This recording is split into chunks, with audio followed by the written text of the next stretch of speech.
where you're going to get those messages that this is not for you. So I came to UCSD, where I was an undergraduate as an engineering major, and as somebody who was this is a whole other talk, but I was one of the youngest employees at the Jet Propulsion Laboratory at NASA. I grew up in Altadena, not too far from there.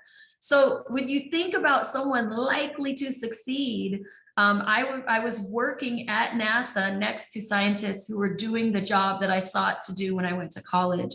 But I learned very quickly in my first quarter that the expectation there is shock when they see a woman in many of these spaces, and especially a Black woman. And those messages were so powerful that at some point I had to weigh, is it worth the sacrifice in order to stay in the spaces? And I made the decision to go with a different passion in literature.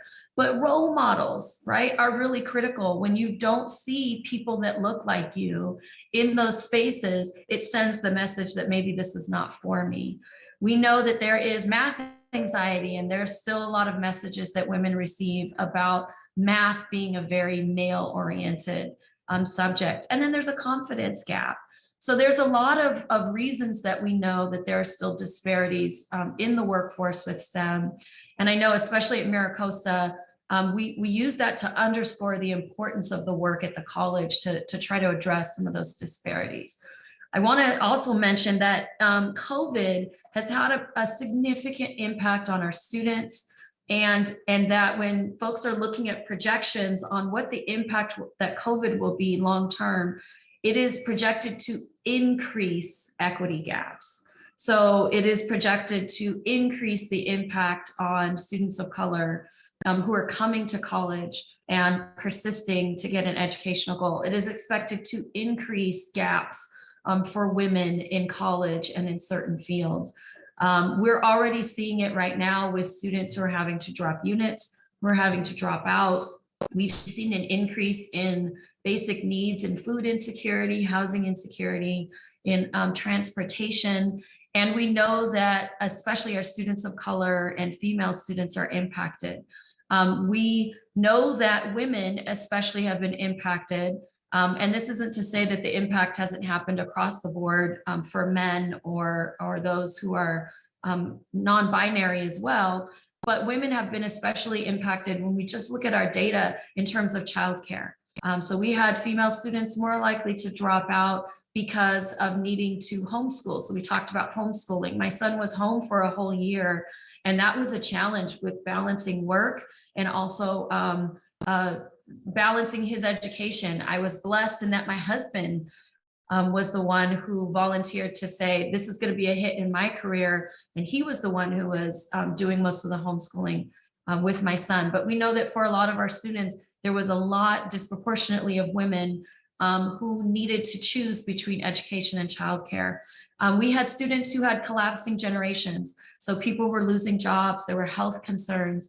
And so you had more and more multiple generations where students were not only focusing on childcare, but also having parents, aunts, uncles that were living in one household. There was a single mother at Mar-Leucadia who I had a conversation with about the challenges she faced, and she was in our parking lot every day when the campus was shut down, because that was the only place where she could get consistent Wi-Fi.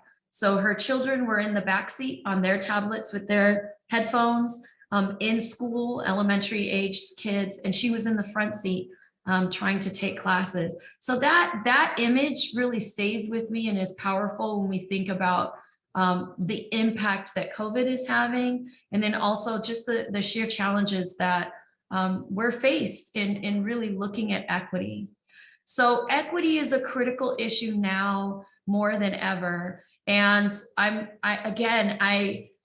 not just because I work at Mar-Leucadia, I have a passion about the college, but I think we've done some amazing things, especially the past couple of years, to really not just walk the walk, not just talk about it, but walk the walk in terms of diversity, equity, and inclusion. So we revamped our mission statement, our vision statement, and for the first time, the college has values, and we also have goals that are centered around not just equity, but really calling out the importance of being a racially just campus. So owning that racism is a critical part, and we see it in our data, that can impact and serve as a barrier, structurally as a barrier for our students. When we look at the progress of women at our college, and we disaggregate that to look at both gender and race, we see that those equity gaps widen. So some of the gaps that exist for women in STEM are even larger when we look at women of color in STEM. We have a commitment statement now that states that MiraCosta is committed to being a racially just campus. And I always hold to that, that knowledge that when you educate women, you educate families. When you educate women, you increase the likelihood that future generations will become second and third generation degree holders. When you educate women, you underscore the importance of education as a value across families. So we know women are critical to our economies, are critical to diversity in the workplace. Women are critical. So one of the things that MiraCosta has been doing to really focus on closing that disparity, especially when we talk about women in STEM, is outreach. So we know that impacting girls before college is maybe even on the radar, or maybe isn't on the radar, depending on what their experience is in school, or if they're first generation, or haven't ever had someone in their family or in their circle of influence that has gone to college and is pushing that, like I think about my grandmother and my mother did. So we've increased our dual enrollment in our high schools, especially in Oceanside, where we see the largest economic gaps for our students. So we've increased math and computer science and some of our science classes that are offered now in high school, where students can take the classes. They don't have to necessarily travel to the college. They can take it also as part of their school day. We have summer programs, our Gear Up for College program, which is fantastically successful beyond our wildest dreams. We have now over 500 students who have gone through that summer program, and it's over 50% female.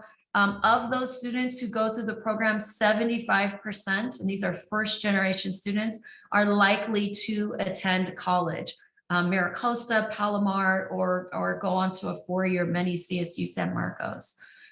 We also have a stream festival through, I know Rochelle is in the room doing service learning. I think I saw that you had done service learning work at some point. And so we have our program manager, B. Palmer, who plans our stream festival each year. And that is just an awesome opportunity for, it's geared towards our Title I schools. So our schools for our students who are low income first generation. And students can either come virtually this past year, but typically we have hundreds of kids and families that come out specifically for STEM. So our students, our faculty will host booths. And I've gone every year and I feel like I get educated. So they'll have a heart, and the students will be able to show how blood pumps through the heart by having actual pumps there. So so Norlin, I'm going to answer that question. That's a great question, right? About how we can assist with what's happening with MiraCosta.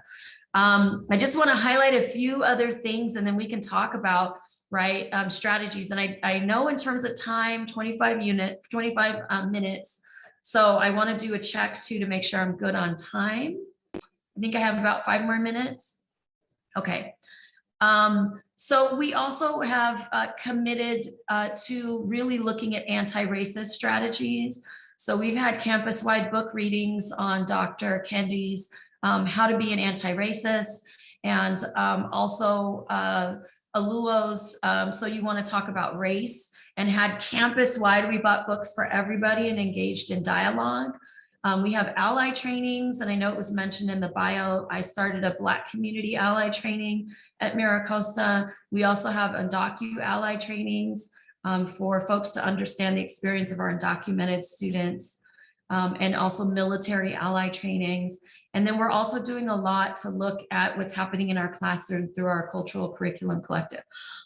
So a lot that is happening at MiraCosta. And I would be remiss, and Dr. Cook would kill me if I didn't mention our biomanufacturing program. So MiraCosta is one of the first campuses in the country and one of the first community colleges in California to offer a bachelor's degree in biomanufacturing.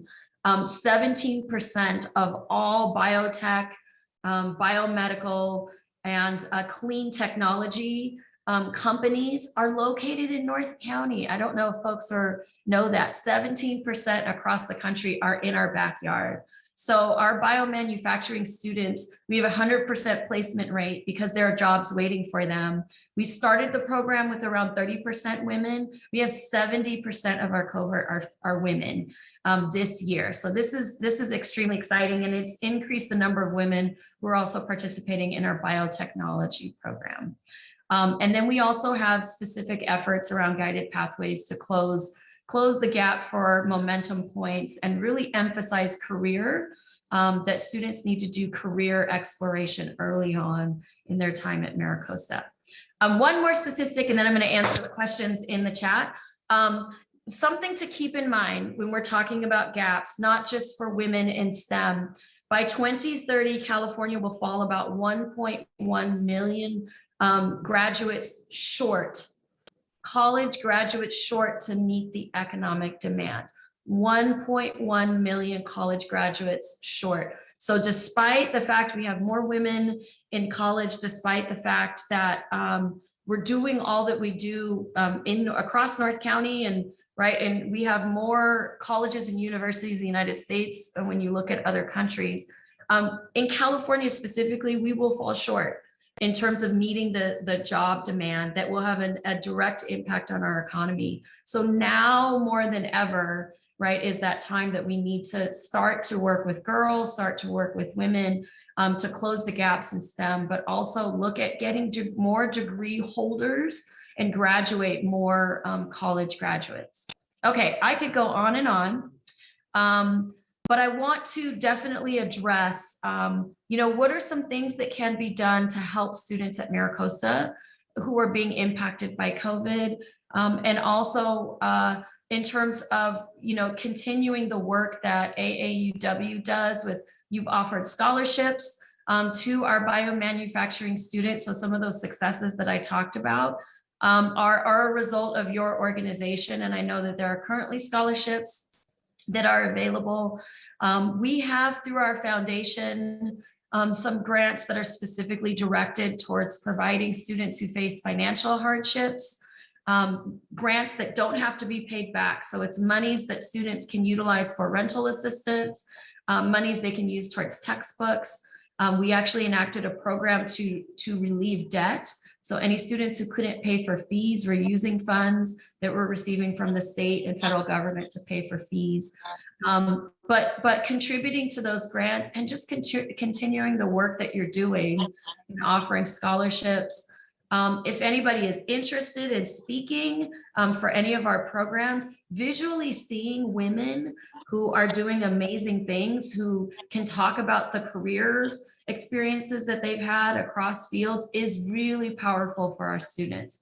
I can speak firsthand. When you see somebody who looks like you doing something that maybe you hadn't thought about doing, it sparks interest and it increases confidence. So if folks are interested in being speakers, I will leave my information in the chat. We would love to have you come and speak to some of our students in many of our different programs that are geared towards students of color or geared towards women on campus.